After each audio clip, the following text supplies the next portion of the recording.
NPK Pelangi 136274. Sampai hari ini saya berkeyakinan saya harus pakai pupuk ini terus. Jadi dalam setiap minggu itu bisa tembus 2 ton 300 sampai 2 ton 400 per 2 minggunya.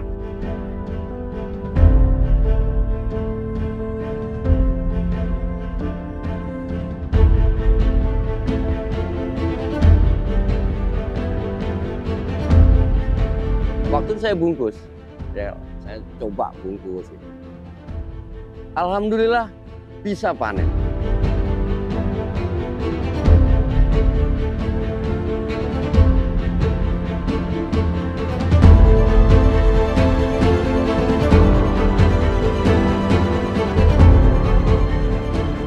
Perkenalkan, nama saya Sahabullah. Saya merupakan petani sawit di daerah Teluk Pandan, Kabupaten Kutai Timur. Saya nama Bapak Usodo, petani Desa Bintang Mas, Kecamatan Rasojaya, Kabupaten Kuburaya, Provinsi Kalimantan Barat.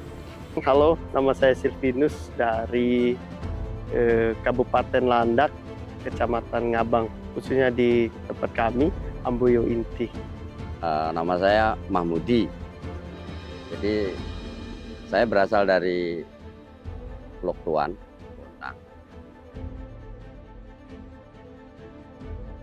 Dari tahun 2011, 2014, dan 2018. Jadi 5 hektar itu tidak berbarengan. Kurang lebih 10 tahun belakangan ini menggeluti bercocok tanam sebagai petani kelapa sawit ya. Jadi saya sudah kurang lebih 10 tahun ini berkebun jambu ini. Jadi kalau saya sendiri selama bertani kelapa sawit, saya juga memperhatikan kondisi sawit lewat pupuk yang saya kasih. Pupuk saya yang masih saya gunakan NPK Pelangi 136274. Saya sudah mengenal pupuk ini, pupuk NPK Pelangi 13627 ini, tapi baru 2 tahun. Kami menggunakan pupuk NPK 12-12 17+2 ya untuk varietas untuk saat ini. Yang sering saya pakai ya, yang paling banyak itu tetap produk dari pupuk Kaltim. Jadi pupuk Kaltim seperti Pelangi,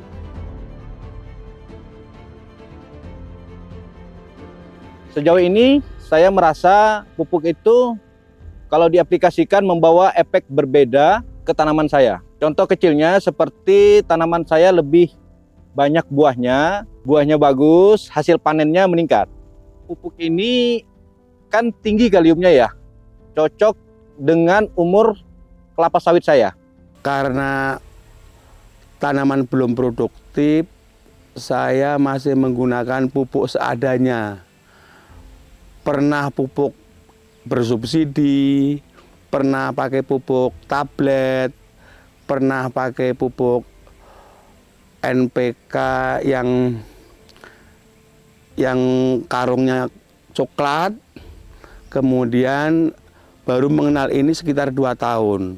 Nah, setelah mengenal pupuk yang ini, sampai hari ini saya berkeyakinan saya harus pakai pupuk ini terus. Karena saya sudah tahu manfaatnya, sudah tahu hasilnya. Karena memang kalau untuk usia tanam atau usia kelapa sawit untuk di tahun TM1 ini sangat cocok saya lihat. Yang pertama saya amati dari hasil, dari fisik dari kelapa sawit itu, dari buahnya, kemudian dari daunnya juga cukup tercukupi kebutuhan sawitnya seperti kaliumnya, fosfat, kemudian nitrogennya saya kira sudah cukup kalau untuk TM1 ya. Kalau ditanya soal perubahan, ya tentu ada perubahan ya. Pertama dari hasil ya.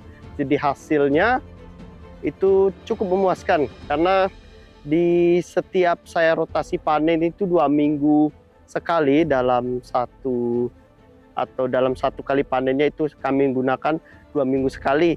Jadi dalam setiap minggu itu bisa tembus 2 ton 300 sampai 2 ton 400 per 2 minggunya. Kemudian untuk pemupukan efisien karena tidak perlu mencampur lagi karena dosis yang sudah terkandung dalam pupuk ini sudah cukup. Jadi awalnya dulu saya bertani ini ya, pepaya. Nah kemudian ya jambu ini sebenarnya saya tidak sengaja nanamnya. Cuman saya memang mencari bibit unggul waktu itu.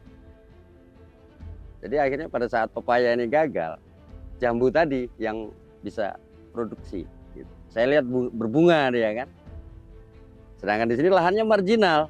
Jadi untuk tanaman pepaya itu membutuhkan air yang sangat banyak. Nah di situ saya kalah karena airnya nggak bisa produksi banyak. Tapi alhamdulillah begitu cuaca membaik, nah jambu saya berbunga. Nah ini baru saya mikir bagaimana caranya. Dan ternyata setelah waktu itu saya bungkus, ya saya coba bungkus. Gitu.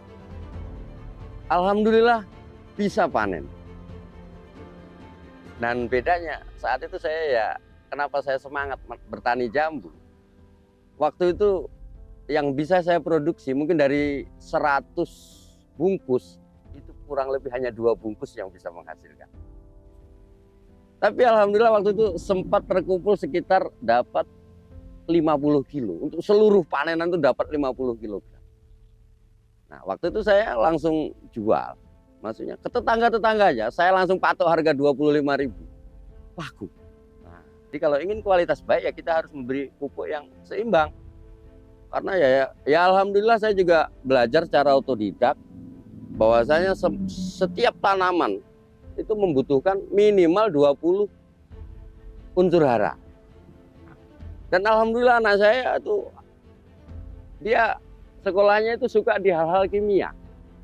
Jadi saya tanya sama dia, gitu, bagaimana nak? Kalau kita memupuk ini unsur ini itu dia udah tahu. Pak kalau unsur begini ini pH-nya nanti begini. Nah, kita kasih ini nanti pH-nya begini.